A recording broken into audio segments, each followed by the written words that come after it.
Assalamualaikum warahmatullahi wabarakatuh. Bertemu lagi dengan berita horor. Cerita dari Dioseta berjudul Pasak Rumah Tumbal. Yang mau berkunjung saya sertakan linknya. Bisa dilihat di deskripsi di bawah ini. Pasak Rumah Tumbal bagian 1. Teror Nenek Sangit. Malam sudah terlalu larut. Yuni berharap-harap cemas menyeberangi jalan raya setelah menuruni angkutan umum terakhir yang berhasil ia kejar untuk kembali dari tempat kerjanya. Kala itu langkahnya terhenti saat menyadari ada yang berjalan mendekat di depannya. Seorang nenek. Srek, srek, srek. Langkahnya terlihat begitu lemah dengan rambut terurai acak-acakan. Pakaiannya lusuh dan sebuah kantong kresek hitam yang besar ditenteng di tangannya. Nenek itu berjalan sambil tertawa dengan suara tawa yang aneh. Dengarnya. Yuni menelan ludah melihat pemandangan itu, namun ia tetap berjalan dan berusaha untuk bersikap biasa. Saat mereka bersebelahan, Yuni mencium aroma yang aneh dari nenek itu. Ya, bau sangit, bau seperti gosong. Yuni menoleh dan melihat sesuatu menetes dari kantung kresek itu. Rasa penasaran dan curiganya pun muncul. Nek, itu apa? Nenek itu terhenti. Ia menoleh dan seketika wajah yang sedari tadi tertawa kecil itu berubah menjadi marah. Ia meletakkan satu jarinya di mulutnya yang memerah karena sirih yang terus ia kunyah. Kamu gak usah tahu, nak. Tapi sepertinya nenek kesulitan membawa benda itu. Apa mau saya bantu? Tanya Yuni. Nenek itu menyeringi dengan aneh dan memberikan kantung kresek itu kepada Yuni. Yuni tak menyangka nenek itu akan menyerahkan begitu saja bungkusan itu. Ia pun menempati janjinya untuk membantu nenek itu. Memangnya rumah nenek di mana? Setelah rel kereta api ya nak. Yuni pun merasa cukup lega karena rel kereta tak jauh dari tempat mereka saat itu. Tak jauh dari posisi mereka ada sebuah celah rel kereta tanpa palang yang hanya dapat dilewati oleh sepeda motor dan pejalan kaki. Tapi tepat saat Yuni melewati rel itu, tiba-tiba sang nenek tidak ada di sebelahnya. Ia menoleh dan mendapati sang nenek masih berada di sisi satunya. Nek, kenapa berhenti? Nenek itu hanya tersenyum. Saat itu suara klakson kereta terdengar begitu keras bersama cahaya lampu yang mendekat. Nenek itu terus tersenyum sebelum akhirnya kereta melintas memisahkan mereka berdua. Dari celah kereta Yuni samar-samar melihat keanehan. Pandangan samar melihat celah mengungkapkan gambaran mengerikan dari nenek itu yang sebelumnya terlihat normal, berubah wujud menjadi menyeramkan. Darah meresap di kulitnya yang koyak dan wajahnya terkelupas seperti dedaunan kering yang diterpa angin. Bau sangit mulai tercium di sekitarnya. Saat itu Yuni panik, ia sulit mengatur napasnya. Ia ingin berlari menjauh dari nenek itu sebelum kereta itu selesai melintas dan harus berhadapan dengan nenek itu lagi. Tapi kereta itu melesat dengan cepat dan sosok nenek itu tidak lagi ada di hadapannya. Yuni bingung. Ia tidak yakin dengan perasaannya. Saat ini tangannya gemetar menyadari kantong kresek hitam itu masih ada di tangannya. Ingatan akan wujud nenek itu membuatnya curiga sekaligus takut akan sesuatu yang ada di kantung kresek itu. Dengan tangannya yang gemetar, ia pun mencoba membuka kantung kresek itu dan mulai merasakan bau yang aneh. Benar saja, seketika ia merasa mual dan memuntahkan isi perutnya saat melihat isi bungkusan itu. Ia melempar begitu saja bungkusan itu dan 3 buah kepala anak kecil menggelinding keluar dari bungkusan itu.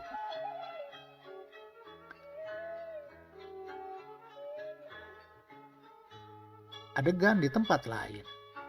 Shrek. Laporan langsung dari komplek rumah susun pusat kota. Garis polisi masih dibentangkan pasca ditemukannya 3 tubuh anak kecil di sebuah kamar yang ditemukan oleh penghuni rusun. Mereka melaporkan bau busuk dari salah satu rumah kepada pengelola hingga diputuskan untuk membuka rumah tersebut secara paksa. Naasnya tubuh ketiga anak itu ditemukan tanpa kepala. Aku ingat sekali berita yang disiarkan dari radio itu. Sebuah berita tentang kematian 3 anak kecil secara tragis di sebuah rumah susun yang berlokasi tidak jauh dari tempatku tinggal. Mereka menemukan 3 tubuh anak kecil tanpa kepala dengan 3 nampan sesajen yang masing-masing nampannya terdapat kemenyan, kembang, dan kepala beberapa jenis binatang. Kepala anjing, kambing, dan ayam. Berita itu terdengar beberapa hari setelah aku bertemu dengan seorang nenek-nenek yang membawa kantung kresek hitam berisi kepala ketiga anak itu. Entah apakah polisi menemukan kepala ketiga anak-anak itu atau tidak. Aku enggan untuk mencari tahu dan berurusan dengan hal seperti itu lagi. Yuni mau berangkat kerja jam berapa? Teriak ibu mengingatkan. Iya bu, aku menoleh ke arah jam dinding dan mendapati jarum jam sudah menunjukkan pukul 7 pagi. Aku pun meninggalkan meja riasku dan meninggalkan kamar.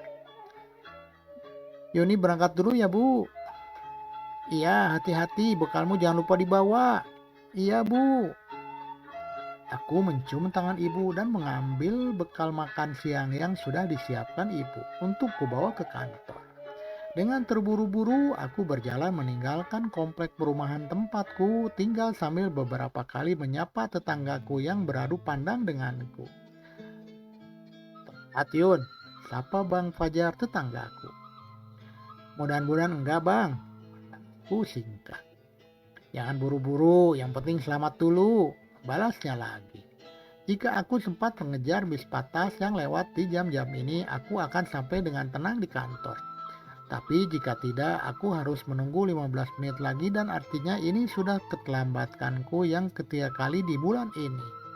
Dan benar saja, dari jauh aku melihat bis patas yang ingin kunaiki udah melintas di tikungan.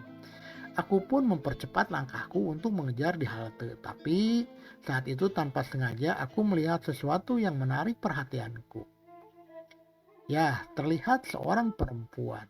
Ia berdiri di teras sebuah rumah yang selama ini aku tahu sudah lama tidak berpenghuni.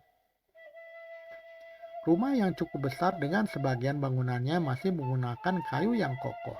Aku berpikir apakah rumah itu akan mulai ditempati. Ada beberapa anak kecil bermain di depan rumahnya. Ia memandangi anak-anak yang sedang bermain itu sambil tersenyum. Entah mengapa aku merasa ada yang aneh dengan senyuman itu. Dan wajahnya tidak asing. Wajah perempuan itu terasa tidak asing.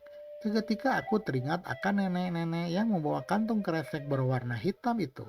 Namun belum sempat aku berpikir panjang, bis patas yang ingin kunaiki sudah berhenti di halte. Aku pun berlari dan beruntungnya bisa menaiki bis patas itu sebelum terlambat.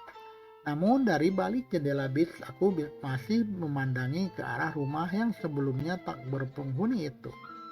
Aku belum pernah melihat wajah perempuan itu. Warga baru, bisa saja, tapi sekilas senyumnya mengingatkanku pada sosok nenek di malam itu. Sudah beberapa hari sejak aku melihat sosok perempuan di rumah tak berpenghuni itu, walau terus mengganggu ingatanku, aku memutuskan untuk tidak terlalu memikirkannya. Walaupun terkadang aku berpikir apakah menyapa nenek itu adalah sebuah kesalahan. Apakah karena perbuatan itu aku harus merasa paranoid seumur hidup?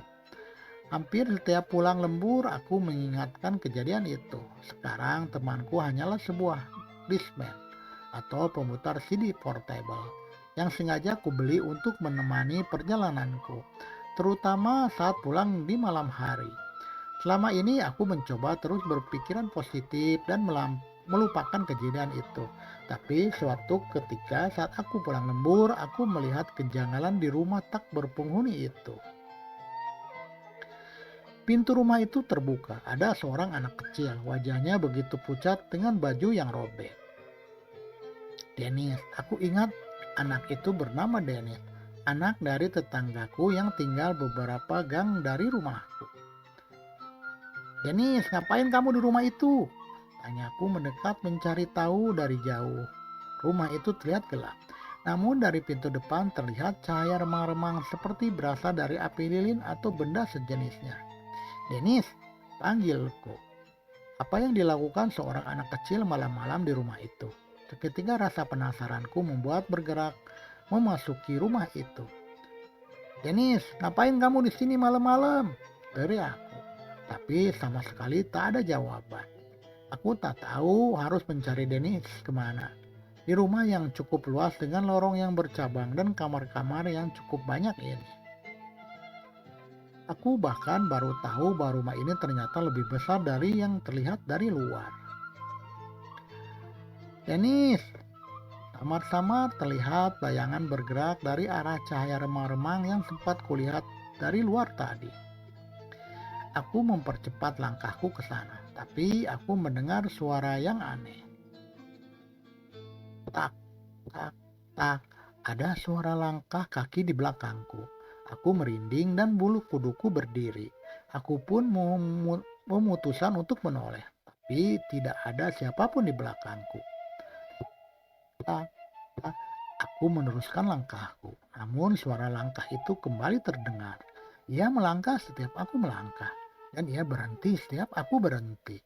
Aku menelan ludah dan mulai menyadari bahwa suara itu bukan berasal seseorang yang berjalan di belakangku. Suara itu berasal dari atas. Sekali lagi aku menoleh, dan kali ini aku melihatnya. Aku melihatnya, ia adalah seorang anak kecil berwajah pucat dengan pakaian lusuh.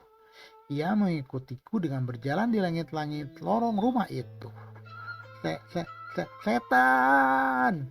Teriakku yang seketika terjatuh. Saat itu aku secara spontan berlari menuju kamar dengan cahaya itu. Semoga ada orang di sana. Dan setidaknya Dennis ada di sana.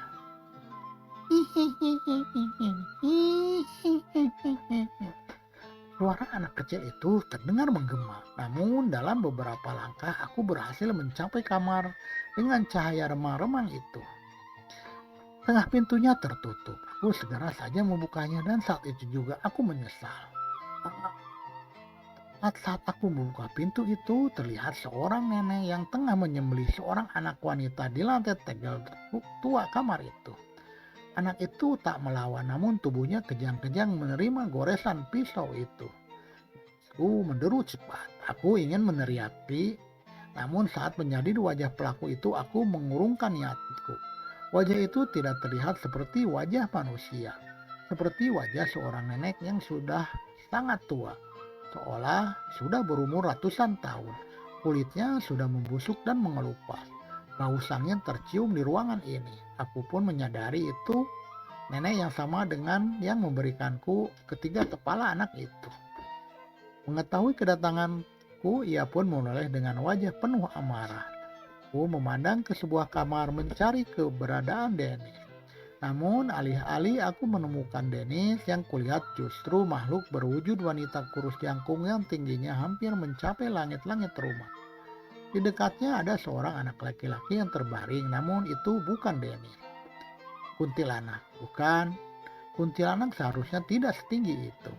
Aku tak menemukan apapun selain sesajen dengan kepala kambing tergeletak di lantai. Seketika itu juga aku memutuskan untuk meninggalkan kamar itu dengan menyeret langkahku, kakiku yang mulai lemas. Dengan pemandangannya tak masuk akal di hadapanku. Saat aku menoleh ke belakang, sosok kuntilanak jangkung itu pun sudah berdiri di ujung lorong. Sempat aku berpikir untuk memasuki salah satu kamar dan keluar melalui jendela. Tapi sekali lagi aku tersentak. Di kamar itu aku disambut dengan sekumpulan pocong anak kecil yang digantung di langit-langit kamar. Wajah mereka mengelupas, sebagian kapan mereka seperti terbakar. Entah mengapa aku tidak menyadari keberadaan pocong-pocong anak itu sebelumnya. Beruntung pintu depan masih terbuka. Aku pun berteriak sambil terus berusaha berlari meninggalkan rumah itu. Tolong! Tolong, ada pembunuhan! Teriakku, namun aneh suaraku tidak keluar dari mulutku. Entah itu karena aku terlalu panik ataukah ini juga merupakan salah satu dari mereka. Beruntung aku akhirnya bisa mencapai pintu keluar.